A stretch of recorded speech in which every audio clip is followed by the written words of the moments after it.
এজন্য বিষ্ণুই বলেন, মান ক্বালা লা ইলাহা ইল্লাল্লাহ, যে ব্যক্তি বলবে লা ইলাহা ইল্লাল্লাহ মুখলিসান মিন কলবিহি, অন্তর থেকে যে পড়বে লা ইলাহা ইল্লাল্লাহ, দাখালাল জান্নাহ, সে জান্নাতি হয়ে যাবে।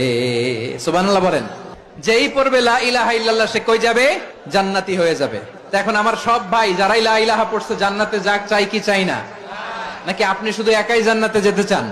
জান্নাতে একা আমি যাব না তো ভাই, তোমাকেও জান্নাতে দলে নিতে চাই। সবাই বলেন, জান্নাতে একা আমি যাব না তো ভাই, তোমাকেও জান্নাতে দলে নিতে চাই।